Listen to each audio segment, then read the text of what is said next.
It was the Canadian communications theorist Marshall McLuhan who once said, "The more the databanks record about each one of us, the less we exist."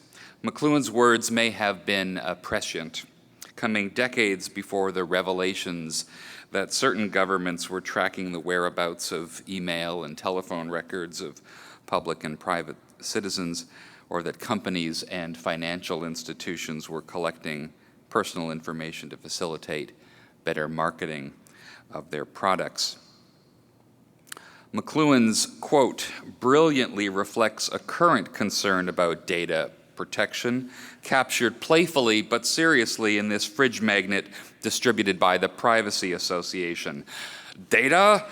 I don't have to show you any stinking data. Those of us who watch old movies immediately remember this as an adaptation from The Treasure of the Sierra Madre. Badges? We don't need no stinking badges. But in the fridge magnet version, it's the summation of a simple dichotomy, one that both the Commissioner and I abhor. Namely, that while we have more capacity than ever to acquire, archive, and apply vast amounts of data in the service of advancing human health and prosperity, this very activity may threaten a number of cherished values that we hold dear: personal autonomy, individual and self-identity, and of course, privacy. And it's the fear of these harms that led some people to resist the idea of data sharing and data linkage. All it takes is a few media reports like this one involving the NHS to see how public perception can be driven by a story. Or consider this website, informationisbeautiful.net, which is a very active social media site that you can roll your mouse over, and those balloons enlarge and contract, providing additional information about what it calls the world's biggest data breaches, with the cool visualization of companies who have had losses of greater than 30,000 records each. And this is only a screenshot of a much larger website that goes back 8 years. Informationisbeautiful.net, Fiona, if you're taking notes. Two things come to mind here. First, again, borrowing from McLuhan's other more famous quote, this particular medium is a very creative way of conveying a very important message. But second, one thing about this type of slide, it doesn't say anything about harms, doesn't say anything about risk. It just provides numbers. Target, one of the large companies that people go to, we're all over the public media in the US, and I suspect here in Canada as well, when it was announced that over 70 million customers' credit cards and PIN numbers were available.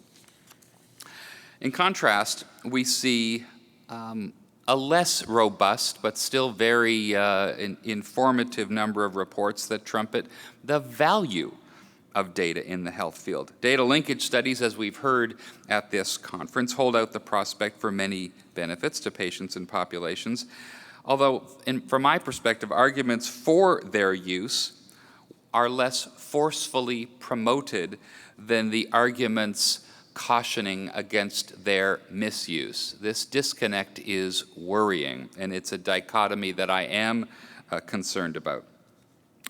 One compelling example of the benefits, from which one could select many, comes from the importance of leveraging the technical capacity of using linked data to better track the safety and efficacy of already marketed drugs. Some years ago, my good friend Fiona Stanley and I provocatively argued that if society has the capacity to better monitor the safety of new drugs, it may be unethical not to do so. Avoiding the use of information that would help reduce risk to individuals suggests a willingness to allow people to be harmed. Several years on, our statement doesn't seem all that provocative to me. Moreover, there are many good efforts underway to get better at pharmacovigilance. It's been 2 years since the Institute of Medicine report, a committee on which I served, recommended a life cycle approach to assessing risks from marketed drugs. In fact, spending more time thinking about ethics and safety and risk after medicines were on the market than we had been spending on those issues while they're being tested. Other countries have taken up the call, the Europe and UK in particular, but of course Canada probably most well known internationally for its development of best practices in this area. Now, assessing whether the public perceives the world of data linkage to be more like the breaches at Target or more like using linked data to regulate marketed drugs is a very challenging proposition, though I must admit I find both examples to be a little trivial in some ways, principally because they can be explained in a fairly straightforward manner, using Kahneman and Tversky's work on heuristics and biases.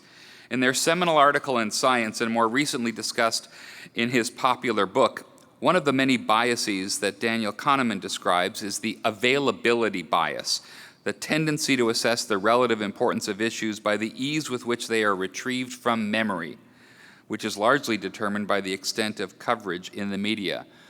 Thought experiment. Close your eyes right now. What's the last media story about data linkage that you remember? Was it about something fantastic that just happened? Well, of course, now you've been prompted by the commissioner and by Nancy's spoiler alert. So I suspect you're probably thinking about the Vancouver Sun and how to get your hands on it. And many of you, Don has already got his laptop open. He's probably Googling it at this very moment. But had you not been thinking about the Vancouver Sun editorial, you might have been thinking about a breach rather than something wonderful. This is what Kahneman is referring to as the availability bias. So, you may be wondering, what do Marshall McLuhan, Fiona Stanley, Daniel Kahneman, the NHS, and the website Information is Beautiful have in common? Well, the context that links them together are actually part of a much larger story, I would submit to you, about the relationship between individuals in society and their concerns about how information is managed generally. That's what they have in common.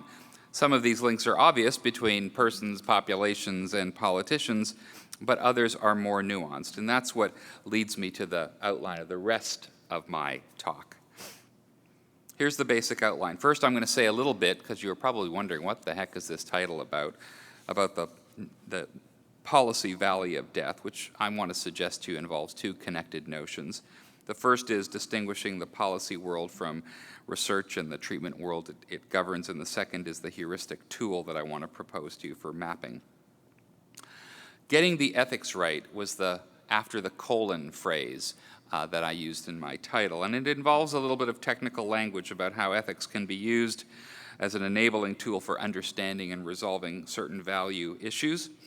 But some of this is about both, as Mike had indicated in his introduction, conceptual work and other involving data on data.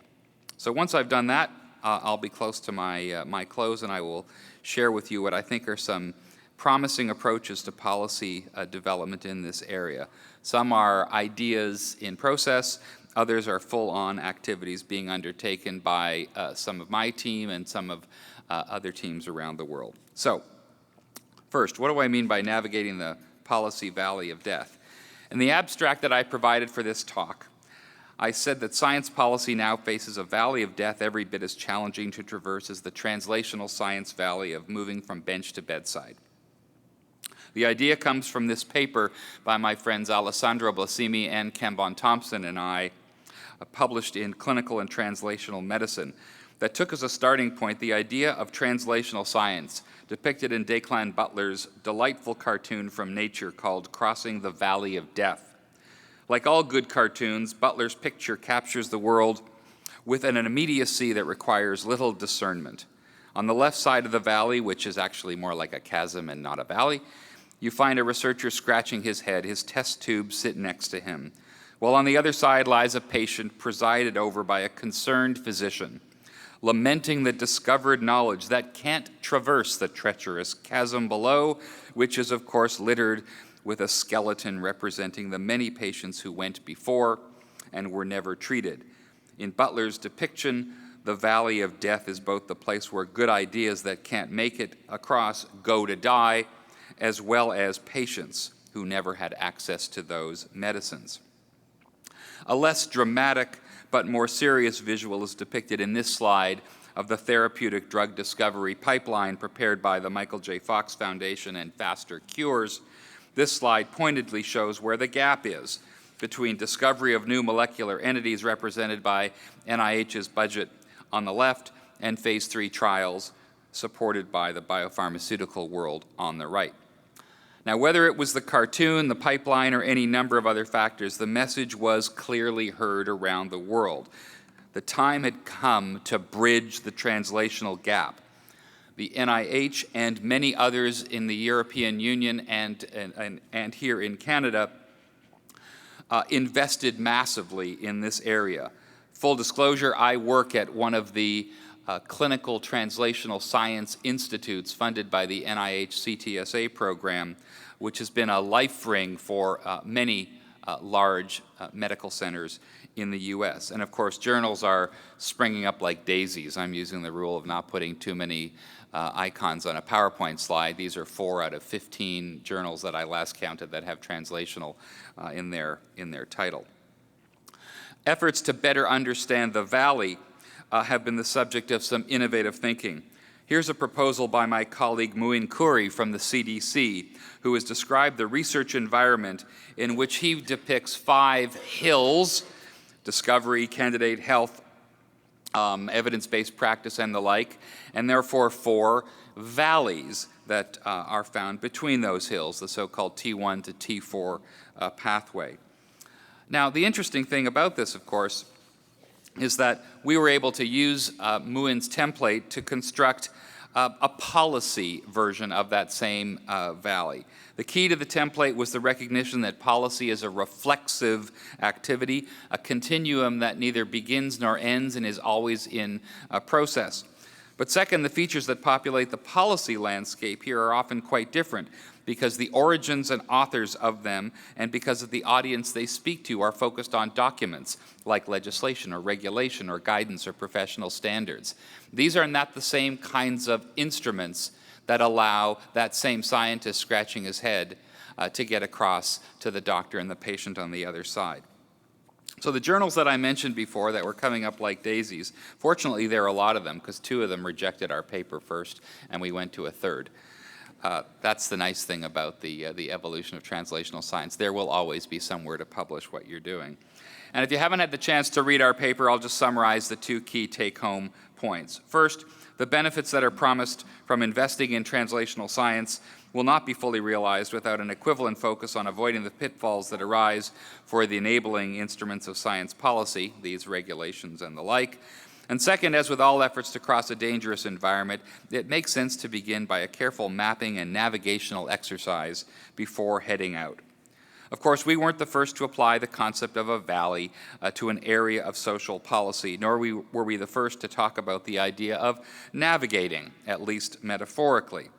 Whether it was Sir Francis Drake's circumnavigation of the globe map, Russia's map of the moon, or this delightful map of the coastal region of British Columbia, maps play a critical role in the geopolitics of any society. But it took none other than Bill Clinton to perfectly blend the metaphorical with the pragmatic one afternoon, June the 26th, 2000, when he spoke both of the geopolitical map developed by Lewis and Clark and the genomic map developed by Collins and Venter. He said, nearly 2 centuries ago, in this room, on this floor, Thomas Jefferson and a trusted aide spread out a magnificent map, a map Jefferson had long prayed he would get to see in his lifetime. Today, the world is joining us here in the East Room to behold the map of even greater significance. We are here to celebrate the completion of the first survey of the entire human genome. Without a doubt, this is the most important, most wondrous map ever produced by humankind. I was fortunate enough to be in the room when he spoke those words and can still remember their power as he stared out at all of us, including Jim Watson in the front row and Tony Blair on the TV behind him. And if you want to feel that same love from Bubba, then just go to this YouTube and you can see the entire 43 minutes. And if there's a dry eye in the house, I'll buy you a beer.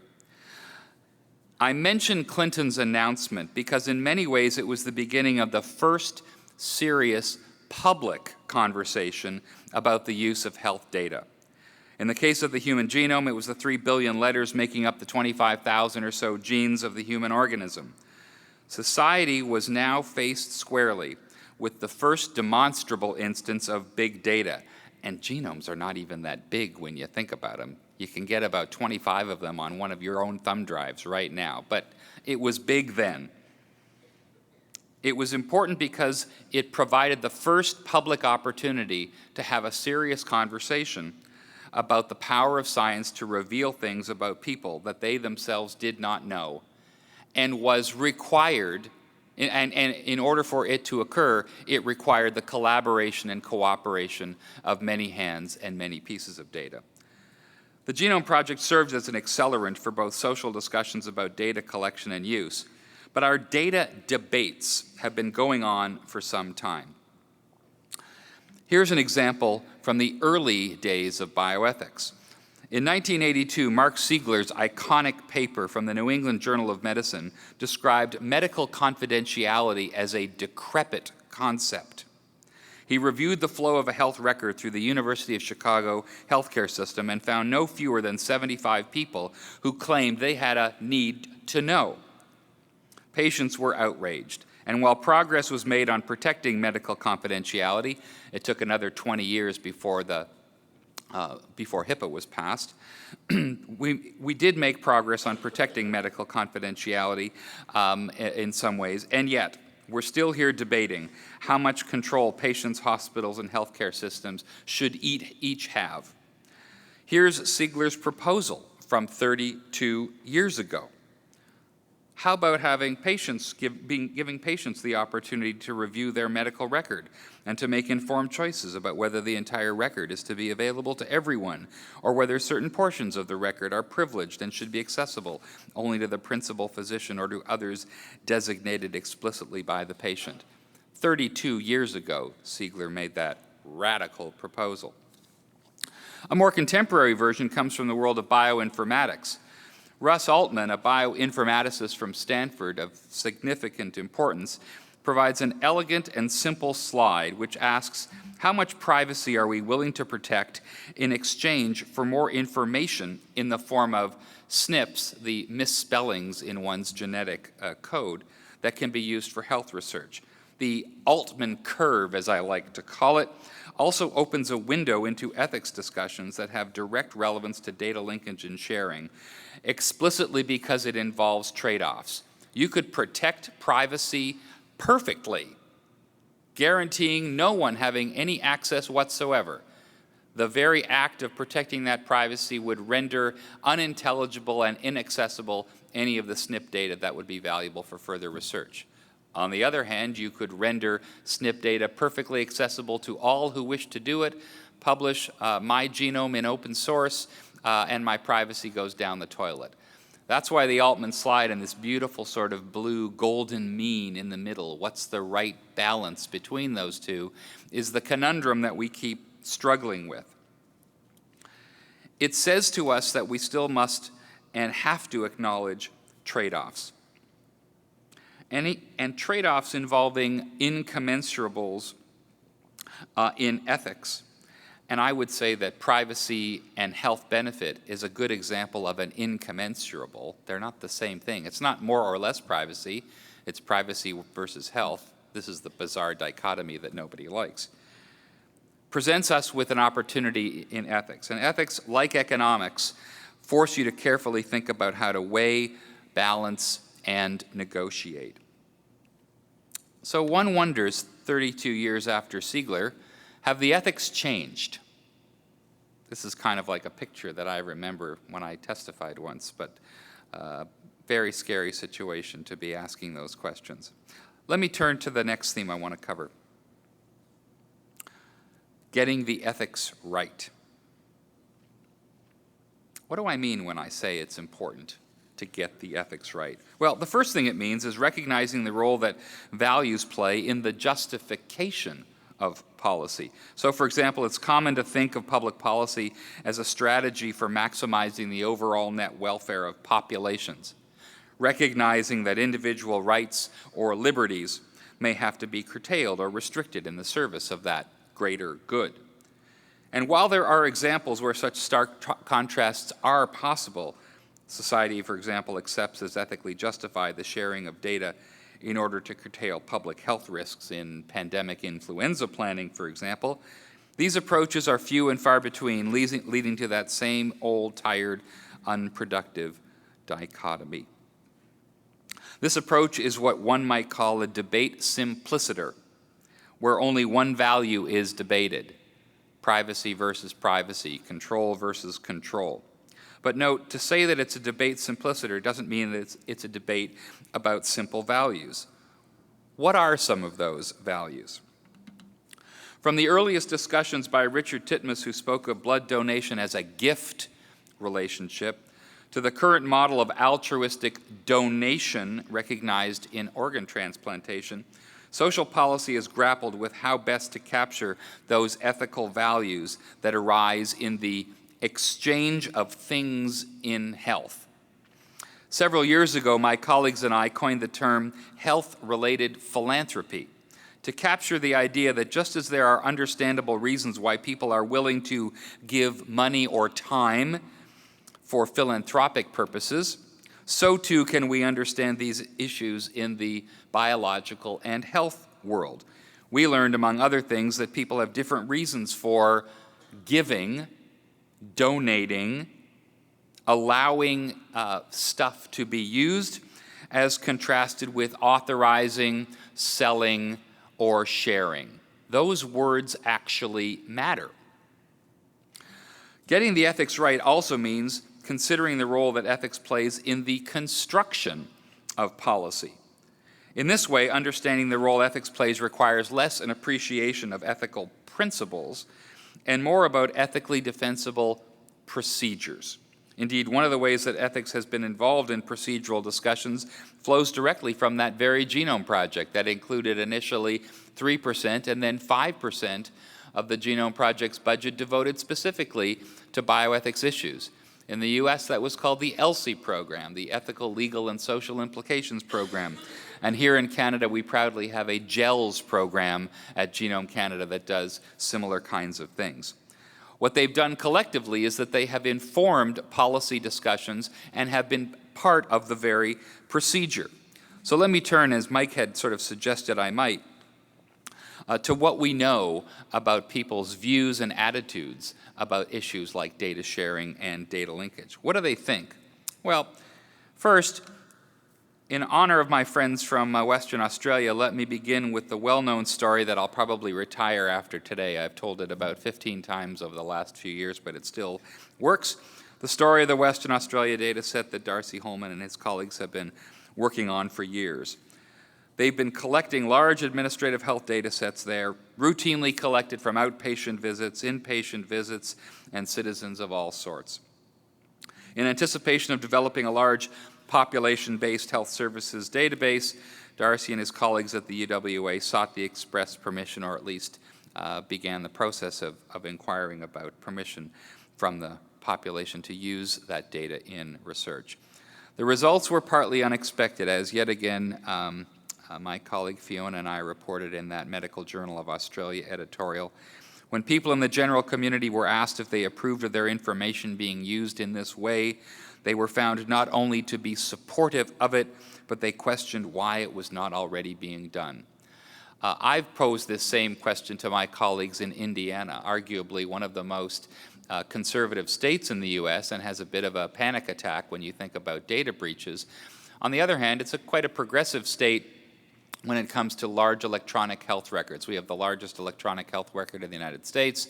At the Reagan Street Institute, it's been in place for 40 years. 29 hospitals are all linked, sharing data. It's going great guns. So you find this very odd little back and forth between a public that is not quite sure what's happening and a health community that's very excited. If we ask the public what they think, as we have, they don't say, "Why aren't you using it?" They express concerns. Many other studies of patient and public attitudes have been conducted, which I would suggest can be arrayed along a spectrum from very supportive to very much unsupportive. I don't have time to show you all the data. There are about 85 studies that have been conducted in the biobank and health informatics space that show this spectrum. What they seem to collectively say is something in response to what I would call 5 big questions, the who, what, when, where, why questions. People want to know who wants access. Who is it that is asking for access to this information or even to biospecimens? What specifically do they want? Do they want sensitive stuff? Do they want identifiable stuff? Are they satisfied with de-identified or anonymized, linked or unlinked? What do they want it, when do they want it? And for how long? Do they want it just for a few minutes, a few days? Do they want it forever? Do they want it including after I die? These are important questions. Where will the data be used?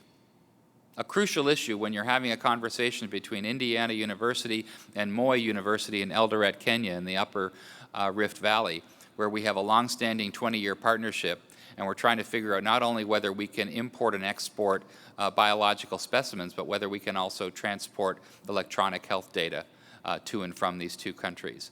It's important to know not only who wants it, what they want it for, when they want it for, but where it will be used.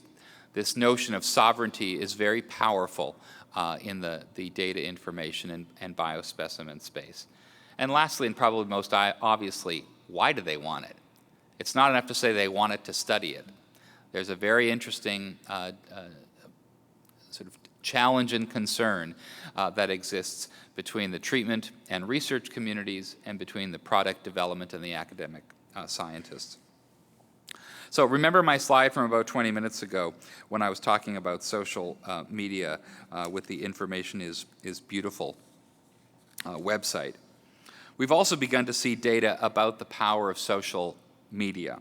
Earlier this year, the Institute of Medicine obtained summary data from 2 different surveys about sharing of health data. And here's the summary slide of it, and I want to just highlight a few of the things if you can read them. So for example, 94% of American social media users agree with sharing their health data to help doctors improve care.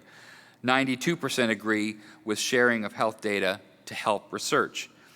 94% agree with sharing their data to help patients like themselves.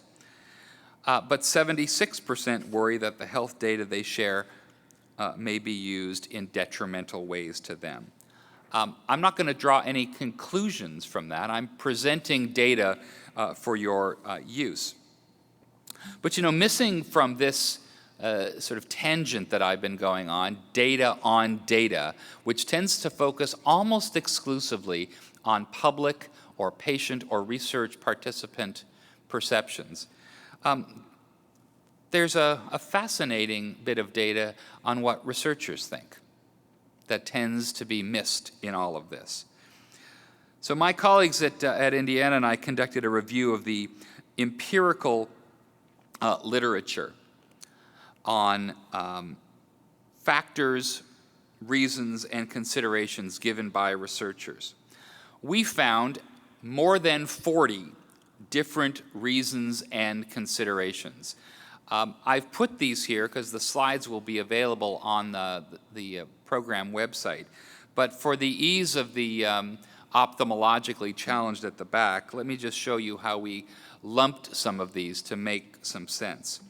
We were able to collapse those 40 reasons that researchers gave for why they had reluctance to share data, what I would call a principal impediment to any data linkage policy. If people don't want to do it, it ain't going to happen. And the 3 were what we sort of called personal, professional reasons that disincline people to share. The second were logistical arrangements or other practical matters that inhibited data sharing. And the third were policies or rules or procedures that prevented data sharing. So let me unpack these just a little for you. The first category are those personal or professional reasons that researchers reported that tended to disincline them from data sharing. And these included concerns about receiving adequate credit in discoveries, publications, or academic advancement. So when you're hearing me read this slide, it's, if you were a researcher, why are you disinclined to share? Well, I'm worried that I'm not going to get any credit, right? They had a fear of losing their, as they called it, their scientific edge or advantage by giving away their intellectual property. And they had worries about their data, underlined ownership, it's my data, their data being misused or incorrectly interpreted. And then there was a small group that was concerned about the protection of privacy and welfare of others. It's a fascinating little subgroup. Those were personal and professional reasons that researchers gave. The second category of lumped reasons or considerations were logistical or pragmatic problems that they felt inhibited data sharing. Insufficient protected time, lack of resources. Those resources could be financial, they could be refrigerators, they could be sufficient bandwidth in computers. Here the issues are less about any rules and more about the constellation of practices that, if unaddressed, would make sharing that much harder. And finally, the category of policies or rules. This reflects an understanding, and I would suggest in a moment, a misunderstanding of barriers imposed on researchers by external sources. They include policies or other institutional rules like collaboration agreements with industry, gag orders, or other kinds of contractual prohibitions on willy-nilly sharing. Conditions of a grant award. This happens a lot with major funding bodies. This is what you're allowed to do, but this is also what you must do. Must deposit your data within 24 hours, you must make it available, but there are also restrictions on who may get access to your material. And finally, a massive category, regulatory policies for protecting privacy.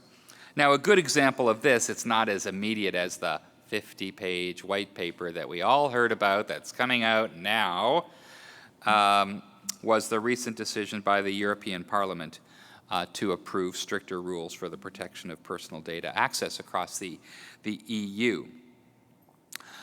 Now, I want to qualify these 40 concerns lumped into 3 categories in a couple of ways. First, the concerns need to be compared against more positive perspectives on researcher motivations, of which there is also a growing set of data. For example, in a major study conducted for the European Commission, 1/4 of the respondents indicated that they make all their data openly available for everyone. Now, you may think 1/4 is not a lot, but actually the qualifier, everything available to everybody, is a massive statement about the trust that researchers have in the system and their willingness to share. Another study found that the likelihood of data sharing was associated with the availability of open access journals. The more open access journals there are, the more likely people are to share. Second, it's important to distinguish between reasons that researchers give which they feel are real, true, and accurate reflections of current reality, and those that are perceived by them to be impediments to sharing but are not. For example, the belief that HIPAA in the United States prevents data sharing is a false statement. The claim that federal protections for human subjects research prohibit data sharing or prohibit an IRB, REB, or REC from approving a consent form with an open access policy is a false statement. So we have to distinguish between the concerns and views that people have that disincline or prohibit or in otherwise prevent them from sharing or wanting to share from those things that are actually true. So, in a sense, this is like summary slide number 1. There will be 2 more. If patients are prepared to permit data sharing to help benefit themselves and others, and if researchers can be assured that their idiosyncratic objections to data sharing can be addressed, the question remains, how do we overcome resistance to permit sharing? Because it still is there. What precisely is at work in these concerns? After all that I've said and the research that I've reviewed, I remain stunned by a couple of realities. One of them is that we seem to have reached an inflection point where the value of collaboration is self-evident, yet all researchers are not committed to it. Where the tools are being developed to facilitate collaboration and sharing, and yet where ethical, professional, and policy impediments inhibit productive collaboration, researchers are more likely to not want to share than to share. It strikes me that we have come to what might be the heart of the problem, those responsible for policy development. I can think of a couple of explanations for my concern. The first explanation is that we have focused on the wrong problem. And here again, Daniel Kahneman may be helpful. One of Kahneman's other insights of the many that he has had is the use of what's called the substitution heuristic. Kahneman points out that it's common for people to simplify a task by substituting a simpler problem to solve than the one you really should be solving. The list of questions on the left-hand side of this page are all reasonable questions to ask as part of a strategy to figure out what the impediments are to developing policy on data sharing and linkage. But you'll easily see that they are not specific to data sharing per se. You could ask this about euthanasia or stem cell research or the price of tea. What does the law say? What rules apply? These are not specific. And yet these are the kinds of probes that we are most comfortable using because we have a research and policy infrastructure that simplifies the questions to these rather than sometimes the harder, or as has been said several times already, the more wicked. My own view is that there's a tendency to ask questions answered by public opinion polls and other more simple forms of empirical data analysis because it feels like a good way to insert ethics and substitute the facts of those polls as values. A second explanation may be found in the work of MIT scholar Evgeny Morozov, who's argued in a recent issue of the MIT Technology Review that the focus of our concern in these big data privacy debates should not be on privacy at all, but rather should be on democracy and how we organize ourselves. We have focused, he said, on the wrong problem because, of course, too little privacy can endanger democracy, but so too can too much privacy. Morozov's point, it seems to me, is to ask us to review something foundational about ourselves and the way we wish to be governed. A few years ago, my colleague Mildred Cho and I wondered about this same issue. In this paper, we called for a reframing of the social contract in light of developments in genomics and health information. And in so doing, we proposed what we called a recipe for reciprocity. The reframing of the social contract in science, we said, through the lens of reciprocity, carries with it a sense of mutual dependence, respect, and justice, not only for those within one's own group, but for all others. For scientists, this implies a professional obligation that is somewhat weaker than the traditional sense of the fiduciary, which requires that personal interests be set aside on behalf of the beneficiary. On the other hand, this obligation is stronger than a duty of care. We then laid out these 7 items in our recipe. So imagine hypothetical contractors sitting around a table. What's going to be negotiated? Well, we thought science should at least be prepared to do the following: to more carefully articulate the goals and vision of what constitutes benefit, without the hype. Second, to commit themselves to the goals of pursuing benefit without individual interests. Third, to commit themselves to greater transparency, and fourth, to involve the public throughout the scientific process, not just at the end. In return, society would at least be expected to participate in research, perhaps even to be expected, obligated, required to participate in research. Secondly, to be committed to ensuring sustainable and reliable funding. The time horizon for policy work is long, and it will last well after those of us have finished this meeting and our kids, my two kids that Mike mentioned, and their kids are grown up and have moved on. The third thing that society has to be prepared to put on the table is academic freedom, free from political manipulation by political goals. A modest recipe, I would grant you, but one that I think would be worth thinking through. Now, while we're waiting for those negotiations to commence, let me just touch finally on some promising approaches to navigating what I have described as this policy valley. Our team at the IU Center for Bioethics actually took Mark Siegler to heart. And as a starting point for our discussions and in following from a White House initiative to call for greater access to electronic health records, but to provide patients with as much granular control over their own records as possible, we put together an interdisciplinary team of computer scientists, informaticists, human factors people, and those in ethics and law. And we wanted to find ways to provide patients with granular control for their health records.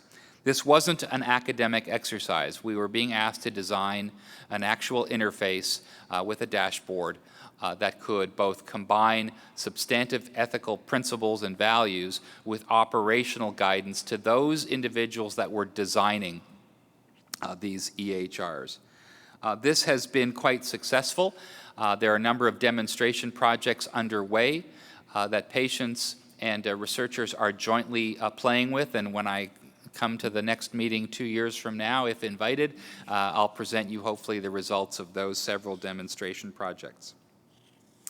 There is also important work going on in governance by people like Mike Burgess and our colleague Jane Kay from Oxford, who have been discussing the importance of public engagement as an untapped mechanism for identifying the norms of behavior in conducting research in the genomic era, and as applied to health science generally. These norms are translating well into the data space, where engagement can be seen from the most simple form of one-way disclosure to the most complex and substantive mechanisms of active involvement imaginable. Common to each of these forms, which are being actively studied around the world, are the extent to which trust is identified as a foundational norm.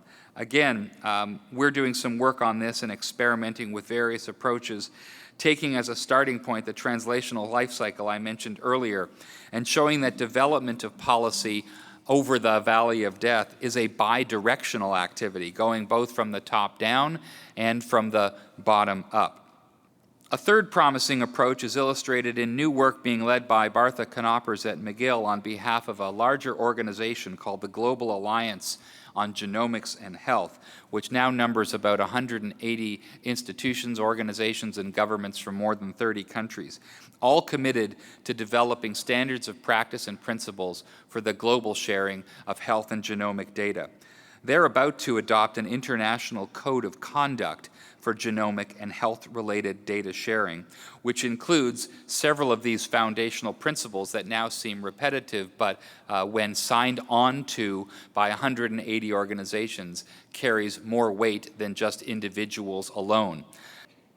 These three are promising approaches, I would suggest, because they're focused on a real problem, built from an evidence base, and are not limited only to experts. They are grounded in good science, good ethics, and good governance. It almost sounds like what we talk about in Canada. Rather than life, liberty, and the pursuit of happiness, I still like peace, order, and good governance. But I want to add a fourth to these promising ideas and put a few people on the spot. There are 72 posters that were presented at this meeting, providing some absolutely fascinating upstream data by the data linkage experts of the future. You students, fellows, postdocs, and young investigators, I'm talking to you. Each of those posters provides an illustration of a set of data or a process for linking data that could contribute to human health. But I'd like to pose a challenge to all of you in the form of two rhetorical questions for you to consider. First, how has your work been improved or impeded by policy? And here you can think of policy in the broadest possible sense. It could be conditions of grant awards, it could be institutional procedures, it could be privacy pronouncements by privacy commissioners, whatever. Policy is a broad collective noun. So how has your work been improved or impeded by policy? The second is, what are the next logical steps to implement your work? And what are the policy actions that would need to be undertaken in order for your work to be translated into health benefit? If you're like most graduate students, fellows, and postdocs, you probably haven't spent a lot of time thinking about these things. In fact, you may have been actively discouraged by your mentors, lab directors, and others, that you're not supposed to think about 25 years from now. You're supposed to think about the research question, the data analysis, and getting published. I don't discourage you from following that advice. But you do need to become more and more aware, I think, of the impediments to implementation and to design strategies for overcoming them from the start. Implementation of data is not something that happens at the end of a study. Data linkage policies are not things that happen on their own. They're part of a long history of discussion that predated all of us in this room.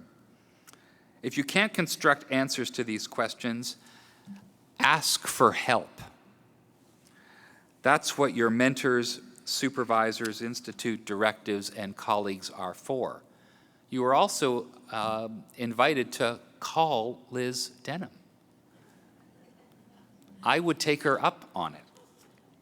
Now, self-serving as this may sound, I'd like to propose that additional, and not just self-serving for me, but for all the researchers around, I'd like to propose that additional energy and resources be expended to better understand the impediments to implementation of policy.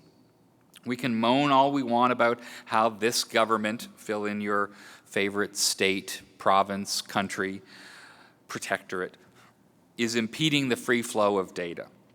That would, if it only were allowed to travel smoothly between responsible users, it would contribute to the well-being of society. Recall Fiona's cartoons on the very first morning about how wonderful a place we live in. But moaning does not get you very far. Ultimately, any success we achieve in this area will occur if we recognize a simple, if we recognize a simple truth that I'm going to save for the very end. I want to conclude now with what I would say are a couple of modest conclusions. First, data linkage is less about policy and more about people.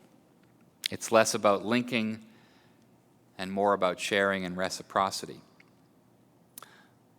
At the same time, or even on the other hand, we should be thinking about how we not only link people, but how we link institutions and how we link those to ethical intuitions. I want to close with a cautionary note from Richard Horton, who wrote in The Lancet earlier this month, this is why I took myself out of order, I apologize, this simple truth. These challenges in global health, can only be addressed by reaching beyond the health sector. One great gap in thinking about the future of health and well-being are the arrangements we put in place to organize our international institutions and policies. These arrangements are inherently political. They're about power. So we should not fool ourselves in thinking that this is merely an academic exercise. When I speak about navigating a policy valley of death, I'm talking about serious, high-stakes discussions that involve not simply quality data, not simply engagement, but involve the way we think about how we want ourselves to be governed. I think this is what Marshall McLuhan was really worried about when he talked about the data banks and our non-existence. Thank you very much.